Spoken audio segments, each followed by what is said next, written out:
Sobat Berinvestasi, berikut merupakan ulasan pasar minggu ini.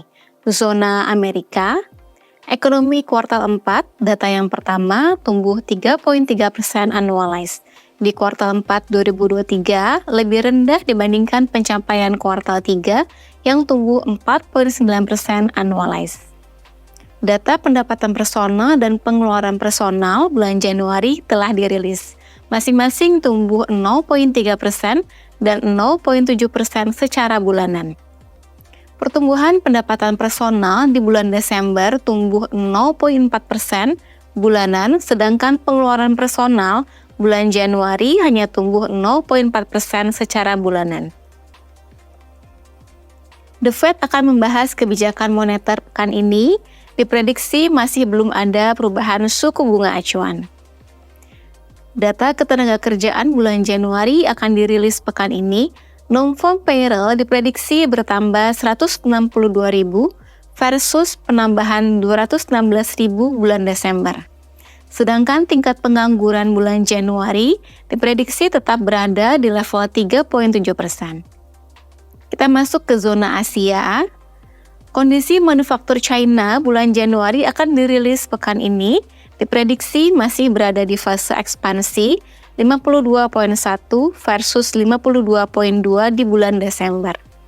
Zona Indonesia, suplai uang yang masuk dalam kategori M2 tumbuh 3,5% year on year di bulan Desember, sedikit membaik dibandingkan pertumbuhan 3,3% year on year di bulan November. Data investasi langsung oleh pihak asing untuk kuartal 4 hanya tumbuh 5,3% year on year, jauh lebih rendah dibandingkan pertumbuhan kuartal 3 yang tumbuh 16,2% year on year. Kondisi manufaktur bulan Januari akan dirilis pekan ini, diprediksi masih berada di fase ekspansi 52,1 versus 52,2 di bulan Desember. Inflasi di bulan Januari akan dirilis pekan ini, diprediksi tumbuh 2,7% year on year atau 0,3% month on month versus pertumbuhan inflasi bulan Desember di 2,61% year on year atau 0,41% month on month. Kita masuk ke market view. IHSG selama sepekan ditutup melemah 1,25% week on week di level 7.137,088. IHSG masih terus mengalami pelemahan setelah gagal menembus level 7.400-an. Kondisi global cukup netral saat ini. The Fed akan mengadakan pertemuan pekan ini, tapi diprediksi tidak ada perubahan suku bunga acuan. Sedangkan dari domestik, kondisi manufaktur bulan Januari akan dirilis.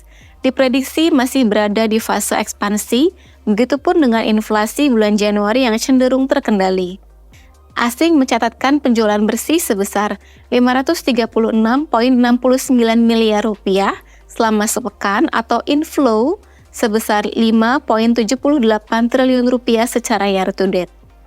Pada tanggal 26 Januari 2024, yield benchmark Sun 5 tahun naik menjadi 6,56%, yield benchmark Sun 10 tahun naik menjadi 6,62%, dan yield benchmark Sun 15 tahun flat di level 6,77%, dan yield benchmark Sun 20 tahun naik menjadi 6,91%.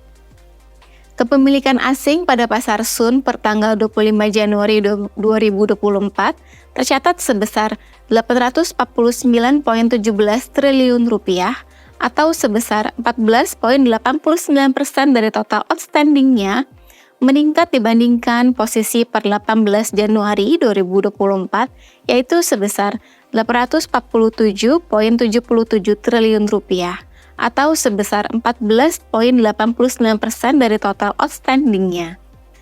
The Fed telah mengindikasikan kebijakan moneter yang longgar di tahun ini atau adanya penurunan suku bunga sebanyak 3 kali yang akan berdampak positif bagi pasar finansial dunia termasuk di Indonesia. Tampaknya Amerika Serikat akan lebih mengalami soft landing karena untuk tahun 2023, ekonomi diprediksi masih tumbuh 2,6% year on year, sedangkan tahun ini diprediksi tumbuh 1,4% year on year. Bank Indonesia juga diprediksi akan mengimplementasikan kebijakan moneter yang longgar di tahun 2024 yang akan berdampak positif bagi pertumbuhan ekonomi Indonesia. Pasar obligasi akan bereaksi positif terlebih dahulu akibat perbaikan kondisi makroekonomi yang akan diikuti positifnya kinerja di IHSG.